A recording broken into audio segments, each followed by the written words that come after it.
Well, hi guys, welcome back to the channel. Long time no see.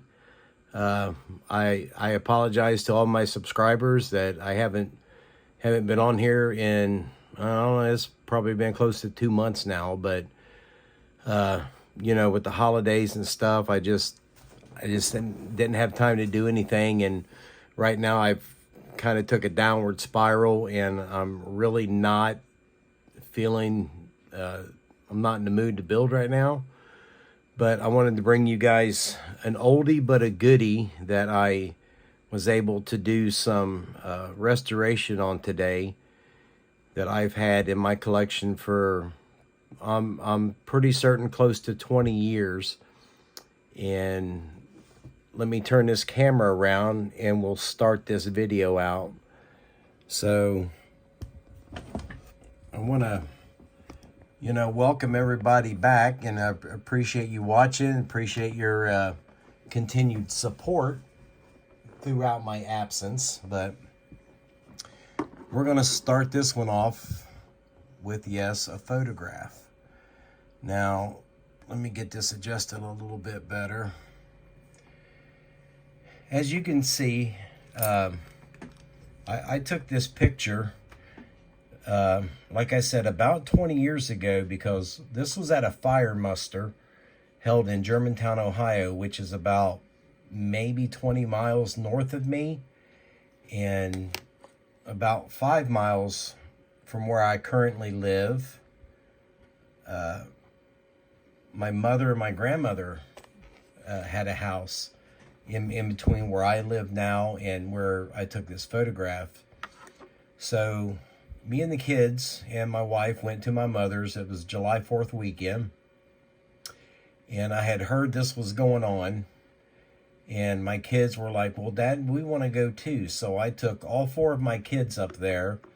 And we walked around, and I took some photographs of some things.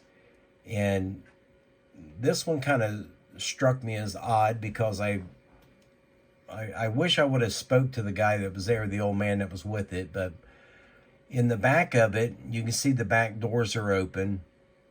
He had a bunch of traffic cones and road flares, whatnot.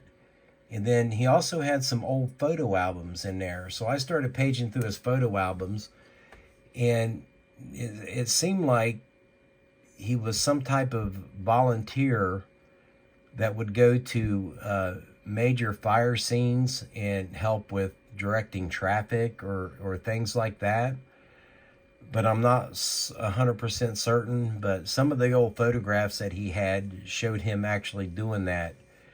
And what was kind of neat about it, he has some photographs of this van where he kept it at his house, and it was in a lean-to on the side of an old barn, which I thought was kind of cool. And then in one of the photographs I found in the albums that he had, the van that he used before he had this one was a Volkswagen 23 window van. And it had all the same emergency lights on it and everything. I mean, it was kind of cool looking. I wish I would have took a picture of the picture, but, I didn't think I'd be ever doing anything like I am now, really, to the extent I'm doing now. But I wanted to bring up the picture because, like I said, this was about 20 years ago, and I built a model of it. Let me back this up a little bit. And I had these decals made. I found a guy online here in northern Ohio that made them. Pretty much just like he had on his real van. You can clearly see it says emergency here. I don't know. It said it on the front of his, but it was starting to fade off really bad. You can't really see that anymore. I can see it when I squint my eyes, but I tried to make it as close as I could to his actual to his actual truck. And I don't think I was off too bad. Now, like I said, this thing's been sitting in my display cabinet for probably close to 20 years. And throughout the years, the emergency lights and stuff wound up finding their way on other models. And so I took the time today and made 3 new ones and put back on it. And, you know, I think it came out pretty good. We've got some items missing. As you can tell, both mirrors have broke off. I have no clue where they're at. I do think I have some that I can get together and stick back on here. And the windshield wipers are also missing. But that is an easy fix with some 20,000 styrene. But I thought, I didn't think I'd done too bad of a job with, you know, just from a picture to a completed model.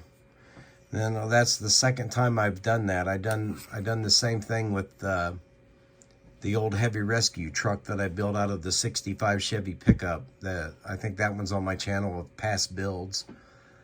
But that's just one I wanted to share with you guys and let you know that, yes, I am still around. I'm still kicking.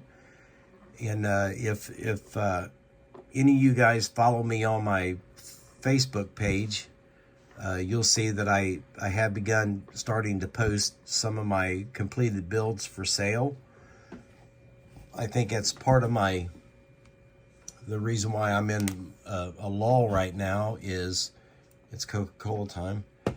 I am just completely out of space. Let me turn this back around. I am just completely out of space, and I sat here and tried to work on that Ford Deluge truck I was going to start scratch building on, and I was like, what's the point in even doing that when you don't have nowhere to put it? So I am going to offer up for sale some of my completed builds so I can open up some space.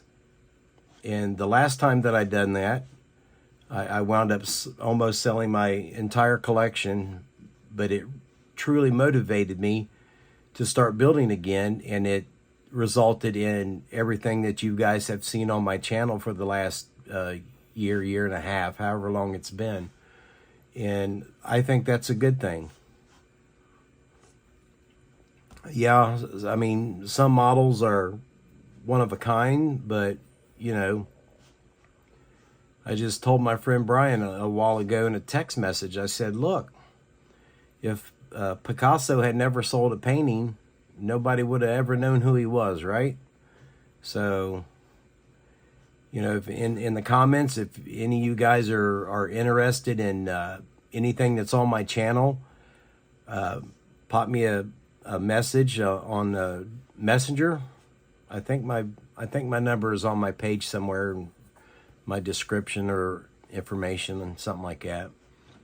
Or just leave a comment. I'll try to reach out to you and see if we can come to a price agreement. You know, actually the bus that I made got sold Saturday, I think it was Friday or Saturday last week, and the new owner is proudly displaying it in his model room, and he's absolutely in love with it, and I'm in love with the fact that he's in love with it. So that it makes everybody happy. And you know, it's not a bad thing to sell your models, I guess, if you don't really have a super deep connection to them. I mean, I will not be selling anything that my brother has gave me as gifts or that I've built from my brother. I won't be selling anything that I've built for my father, which I don't have any of those anyway because he has possession of those. But just turn this around here a little bit. You know, the basic stuff over there in the cabinet, I really need to free up some space. I got this huge cabinet here is full. All those are full. This one back here is full. And, you know, prices will vary. I'll just leave this way. Prices will vary depending on the detail, the build, but I'm going to be, you know, fair about it. I mean, I got to take in consideration everything I paid to, you know, to build the model, plus my time and effort and all that. So it's not like I'm trying to finance my retirement, because I'm already retired. So that's a moot point. But anyway, we'll move on. But I appreciate you guys tuning in and checking out this quick little video of this restoration update. I really like how this came out, except for the fact that 20 years ago, I had, in the realm of patience, I had about that much. So this thing doesn't even have the engine in it. It has really no detail underneath whatsoever. I just painted the frame and put the exhaust on it. So it's lacking in underneath detail to the extreme, but I just wanted to have me a nice shelf model of it. And if you can see, over the years, the putty has shrunk in the windows right here. It had the round windows in this kit. I can't remember what kit this was from, but I don't have my contact information anymore for the guy that made my decals, so I'm afraid to sand it and repaint it, because the white has turned a horrific yellow. I did polish it out a little bit today. It came back some, but it actually used to be that white. All right, well, I'll quit babbling. You guys, thanks for watching. Thanks for tuning in. And we're going to try to get our act back together and get back to this bench right here and start working. And you guys just keep watching, keep commenting. I really do appreciate it. And we will see you in the next video.